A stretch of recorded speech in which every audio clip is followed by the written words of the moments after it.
दोस्तों, कैसे हैं आप। हम उम्मीद करते हैं कि आप सभी लोग अच्छे से होंगे। और जैसा कि हम आज देखेंगे कि भारत की स्थलीय सीमा पर कुल कितने राज्य लगे हुए हैं, तो 17 राज्य लगे हुए हैं। और आप लोग देख सकते हैं, यहाँ से स्टार्ट होता है राजस्थान, पंजाब, जम्मू कश्मीर, हिमाचल प्रदेश, अरुणाचल प्रदेश, सिक्किम, असम, उसके बाद में अरुणाचल प्रदेश, नागालैंड, मणिपुर, मिजोरम, त्रिपुरा, मेघालय और पश्चिमी बंगाल। ये आपका भारत की स्थलीय सीमा से लगे हुए भारत के 17 राज्य हैं। उसके बाद में तटीय सीमा पर लगे हुए भारत के राज्य कुल ये देख सकते हैं: गुजरात, महाराष्ट्र, गोवा, कर्नाटक, केरल, तमिलनाडु, आंध्र प्रदेश, उड़ीसा। ये आपके भारत के राज्य हैं जो तटीय भागों से लगे हुए हैं। उसके बाद में इसके साथ साथ यह आपका दमन, दीव, दादरा एवं नागर हवेली, लक्षद्वीप, अंडमान निकोबार द्वीप समूह, ये सब राज्य और केंद्र शासित प्रदेशों को मिला करके कुल 13 राज्य लगे हुए हैं। केंद्र और केंद्र शासित प्रदेश और भारत के राज्य को मिला करके कुल 13। और स्थलीय सीमा पर कुल कितने हैं? 17 हैं। अब नेक्स्ट हम देखते हैं भारत और चीन की सीमा निर्धारण की रेखा का क्या नाम है, तो उसको हम मैकमोहन रेखा कहते हैं। देखिए यहाँ पे इंडिकेट किया गया है ये चीज़। और ये आपका ये आपका क्या है? ये मैकमोहन रेखा है। इसको भारत और चीन की सीमा की निर्धारण होता है इसी द्वारा। तो आप लोग समझ गए होंगे, ये 1914 में हुआ था शिमला समझौता में। तो और उसके बाद में अब जो दूसरा है वो आपका डूरंड रेखा है। भारत और अफगानिस्तान की सीमा रेखा बनाती है, यहीं पर ये भारत के साथ बनाती है। और ये बाद में पाकिस्तान का भी क्या करती है? सीमा निर्धारण बनाती है। इसको 1896 में सर डूरंड द्वारा इसको स्थापित किया गया था।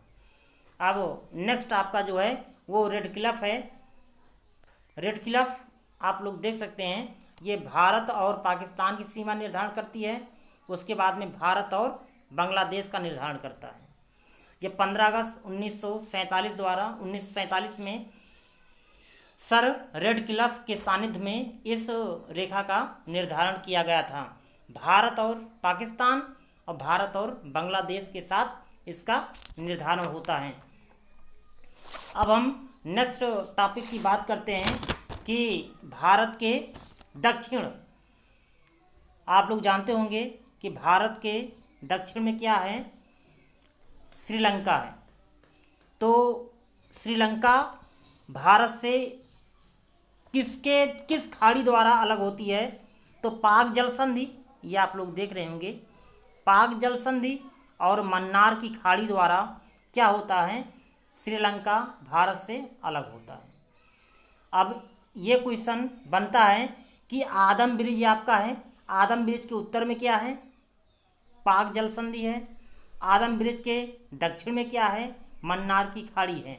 और दूसरा पूछते हैं कि रामेश्वरम किस द्वीप पर बसा हुआ है? तो पब्बन द्वीप पर रामेश्वरम बसा हुआ है। अब ये आपको एकदम क्लियर हो गया होगा। अब नेक्स्ट हम टॉपिक पर बात करेंगे कि जो भारत का मानक समय है। भारत का मानक समय आप लोग जानते होंगे 82.5 अंश है। ये आप लोग देखें जो लाल कलर चल रहा है, यही भारत का क्या है? मानक समय है। 82.5 अंश ये भारत का मानक समय है, या भारत का मानक समय है। और इलाहाबाद के निकट नैनी से गुजरती है। ये पूछते हैं कि या उत्तर प्रदेश के किस स्थान से गुजरती है? तो नैनी नामक स्थान से गुजरती है। और या ग्रीनविच जो कि लंदन में है, तो लंदन से ये 5.5 घंटे आगे है।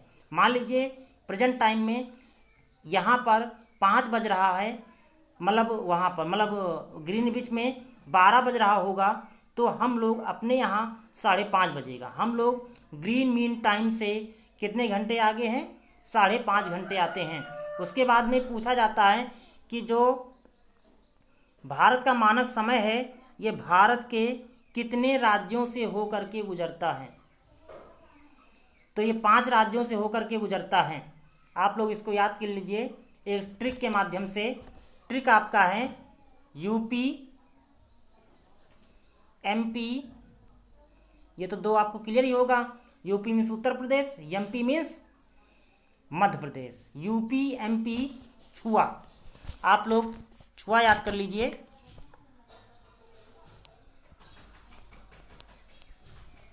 छुआ, तो यूपी एमपी छुआ।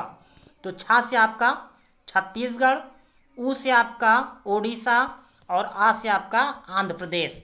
तो ये भारत के 5 राज्य हैं जो मानक समय रेखा से होकर के गुजरते हैं। और मैं आपको दूसरे फिगर में दिखा भी सकता हूँ, ये देखिए ऐसे गुजरता ही है इस तरह।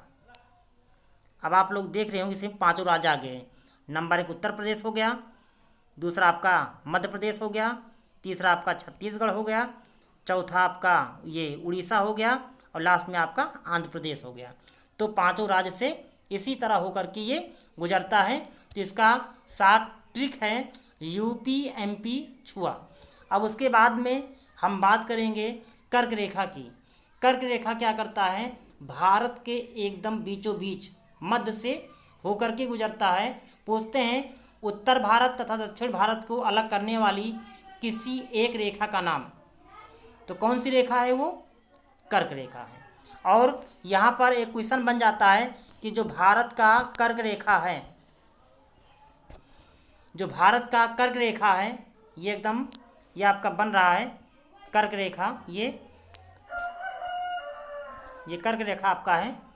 तो इस पर भारत के कुल कितने राज्य स्थित हैं?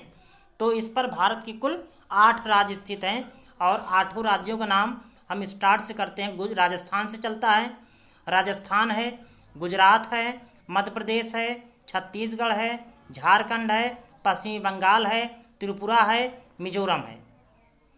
तो इसके लिए भी एक ट्रिक है, आप लोग ट्रिक याद करेंगे तो आपको संभवतः क्या रहेगा, आपको याद होता रहेगा। तो इसके लिए आप एक ट्रिक याद कर लीजिए। मित्र पर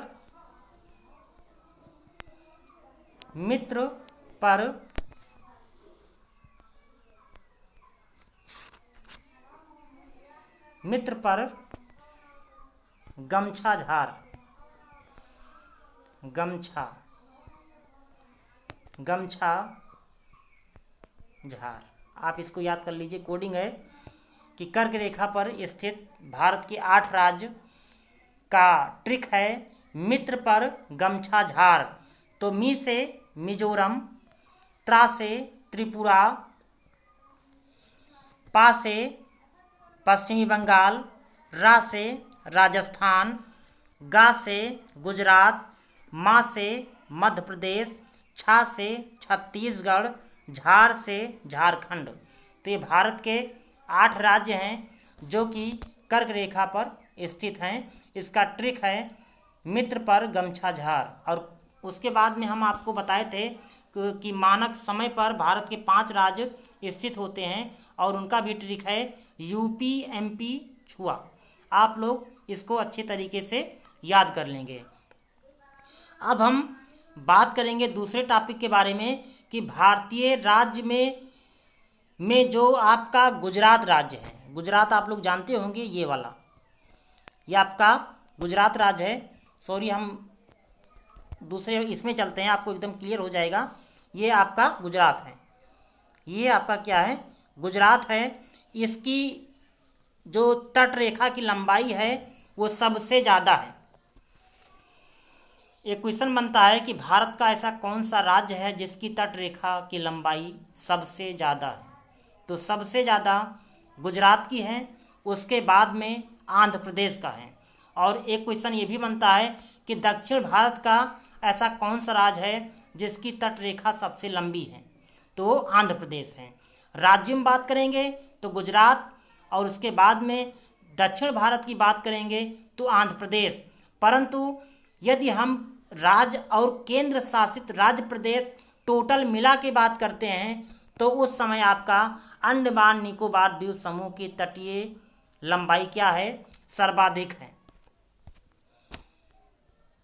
तो आपको एकदम क्लियर समझ में आ गया होगा कि जो भारत का राज्यों की बात करें गुजरात, दक्षिण भारत की बात करें तो आंध्र प्रदेश, और टोटल बात करें राज्य और केंद्र शासित प्रदेश सबको मिला करके यदि हम बात करते हैं तो अंडमान निकोबार द्वीप समूह आता है।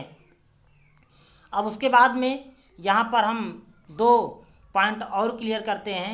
जैसे आता है कि भारत का सबसे बड़ा राज्य कौन सा है, तो सबको लगभग पता होगा, बहुत ही जनरली क्वेश्चन है। यह आपका है राजस्थान। सबसे बड़ा आपका कौन सा राज्य है? राजस्थान। और सबसे छोटा कौन सा है? गोवा। ये गोवा आपका है। सबसे छोटा कौन सा है? गोवा। लेकिन यदि आपसे पूछ लें कि भारत का तीसरा सबसे बड़ा राज्य, तो फिर आप वहाँ पर थोड़ा कन्फ्यूजन होंगे। तो इसके लिए भी एक ट्रिक है, आप ट्रिक याद कर लीजिए। ट्रिक है राम महान आओ। याद कर लीजिए, राम महान आओ। ये आपको याद रहेगा तो कभी भी आप नहीं भूलेंगे। तो रा से हो जाएगा राजस्थान, यह आपका रा से राजस्थान हो जाएगा। और मा से आपका मध्य प्रदेश हो जाएगा। महान से महाराष्ट्र हो जाएगा। और आ से आंध्र प्रदेश। लेकिन प्रेजेंट टाइम में आंध्र प्रदेश चौथे स्थान पर नहीं है, क्योंकि आंध्र प्रदेश को काट करके तेलंगाना बना दिया गया, इसलिए चौथे स्थान पर आपका यूपी आऊ मतलब उत्तर प्रदेश। इसलिए चौथे स्थान पर कौन सा आ गया है? उत्तर प्रदेश आ गया है। तो आपको क्लियर हो गया होगा, पहले पे राजस्थान, दूसरे पे मध्य प्रदेश, तीसरे पर महाराष्ट्र, चौथे पर उत्तर प्रदेश। उसके साथ साथ यदि हम बात करते हैं कि भारत का सबसे छोटा राज्य कौन सा है, तो राज्य आपका कौन सा है? गोवा है। तो आज बस इतना ही इस टॉपिक में। नेक्स्ट टॉपिक जो इसका हम पार्ट 3 लेकर आएंगे। अभी इसमें 2 पॉइंट बच रहे हैं, जिसको हम क्या कहते हैं, यहाँ पर आपका लक्षद्वीप अभी बच रहा है, और ये आपका अंडमान निकोबार द्वीप समूह, ये 2 पॉइंट बच रहे हैं। और संभवतः जो भी पॉइंट पीछे यदि छूट गए होंगे तो उनको हम नेक्स्ट जो भारत का राजनीतिक भूगोल का हम पार्ट 3 बनाएंगे, तो उसमें हम क्या करेंगे, सारे मैटर को क्लियर कर देंगे। जिसके लिए थैंक यू, बाय बाय।